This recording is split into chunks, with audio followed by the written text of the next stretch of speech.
KPK itu mengeluarkan surat perintah penyidikan terakhir tanggal 8 Januari 2026 dan itu sudah masuk ke dalam rezim KUHP atau KUHP yang baru.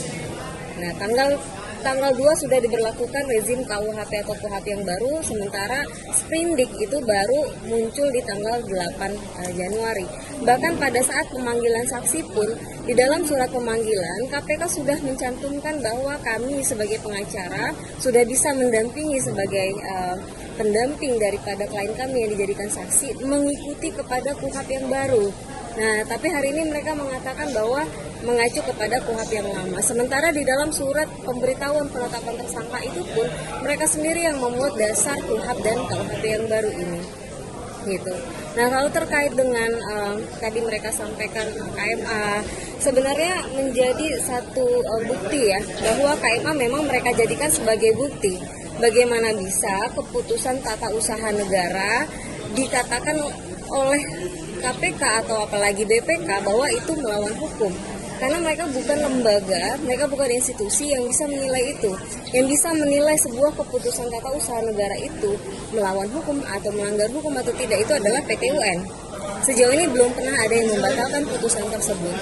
Gitu. Dan kami lihat tadi pada jawaban yang disampaikan oleh KPK, mereka jelaskan bahwa kerugian negara itu berdasarkan hasil ekspos. Padahal jelas ya dalam aturan, dalam putusan MK, kata dapat itu sudah dihapus, harus jelas. Sementara pada ekspos itu angkanya kita bisa lihat bagaimana fantastis ya, 1,6 triliun. Ternyata di akhirnya tadi 600 miliar. Artinya potensialnya yang mereka hitung adalah yang sifatnya potensial loss, bukan actual loss bagaimana yang diamanahkan oleh putusan MK. Seperti itu.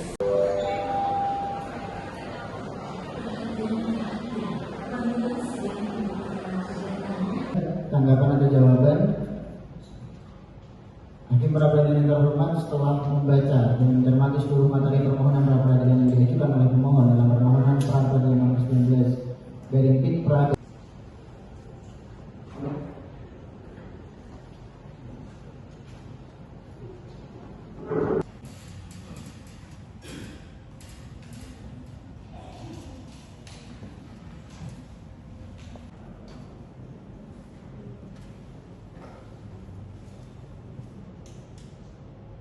jawaban termohon dalam perkara nomor 19 garing Pitpra garing 2026 garing PN Jakarta Selatan antara yang berkeluarga Ormas melawan Komisi Pemberantasan Republik Indonesia Ciki pimpinan Komisi Pemberantasan Korupsi Republik Indonesia.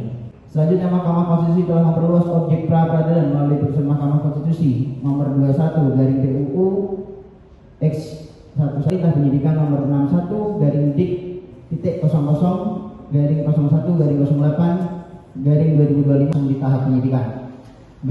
Oleh karena penanganan perkara akuo telah oleh termohon masih dalam proses penyidikan pada saat Undang-Undang Nomor 20 Tahun 2025 tentang Kitab Undang-Undang Hukum Acara Pidana atau KUHP 2025 berlaku tanggal 2 Januari 2006, maka berdasarkan ketentuan peralihan pasal 361 huruf A KUHP 2026 yang berbunyi perkara tindak pidana yang sedang dalam proses penyidikan atau penyidikan atau penuntutannya, maka penanganan perkara akuo menggunakan hukum acara yang diatur dalam Undang-Undang Nomor 8 Tahun 1981 tentang Hukum Acara Pidana atau KUHP 1981. C. Saya tidak OTT, saya tidak ada barang apapun yang diambil, dan pada saat penangkapan saya mereka menggerebek ke rumah saya sedang sama Pak Gubernur Jawa Tengah. Ibu saya tidak ada OTT apapun, barang kerja pun demi Allah nggak ada. Ibu sama Gubernur Jawa Tengah. Selamat siang Bu, ada yang mau disampaikan Bu? Sampaikan Bu, Bu.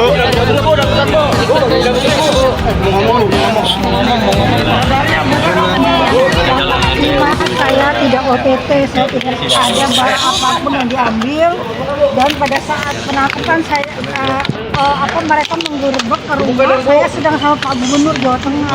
Ibu saya tidak ada OTT apapun, barang kerja pun demi Allah nggak ada. Ibu sama Gubernur Jawa Tengah membahas apa Ibu? Nggak membahas izin bahwa saya besok nggak bisa hadir acara MBG gitu. Ibu ikut proyek dalam pengadaan PBJ juga Bu ya, perusahaannya Bu? Enggak, saya tidak ikut, Pak. Itu jatuh, bukan? Itu bukan punya saya nggak pernah ikut. Itu perusahaan siapa Bu? Itu perusahaan dari keluarga, bukan saya. Terima kasih ya Mas, yang penting saya sampaikan kepada saya tidak pernah OTT dan tidak ada barang serupiah pun di saya demi Allah. Walaupun di kepala dinas saya pun juga tidak ada serupiah pun. Kita mengikuti aja lah. Ya, Lur. Ada Allah aja nanti. Dan mudah-mudahan semua baik. Nanti siapa yang jahat akan dibalas oleh Allah. Ibu kalau kamu merasa nggak di OTT bakal mengajukan pra-peradilan ya Bu? Ya, saya akan diskusi dengan pengacara karena saya demi Allah tidak ada OTT serupiah pun tidak ada, kepala dinas saya pun juga tidak ada. Dibayar pas Bu, apa Bu? Nggak usah malu Bu.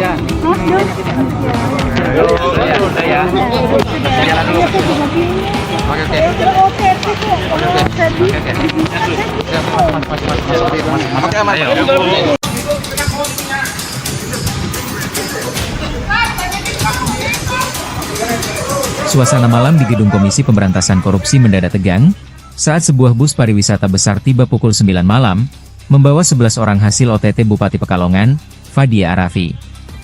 Kendaraan itu bahkan sempat kesulitan masuk hingga harus melewati pintu keluar demi menurunkan para pihak yang diamankan di area belakang gedung. Satu persatu mereka turun dalam diam, seluruhnya bermasker. Tak ada sepatah kata pun terlontar, termasuk dari Sekda Pekalongan, Muhammad Yulian Akbar, yang sulit dikenali di tengah kerumunan. Total 14 orang kini dibawa ke Jakarta dalam rangkaian OTT tersebut dan akan menjalani pemeriksaan intensif sebelum KPK menentukan status hukum mereka. Kedatangan rombongan ini menambah daftar panjang kasus yang tengah diusut lembaga anti rasuah itu. Publik ini menanti, siapa saja yang akan resmi ditetapkan sebagai tersangka dan bagaimana konstruksi perkara yang menjerat para pejabat di lingkungan pemerintah Kabupaten Pekalongan tersebut.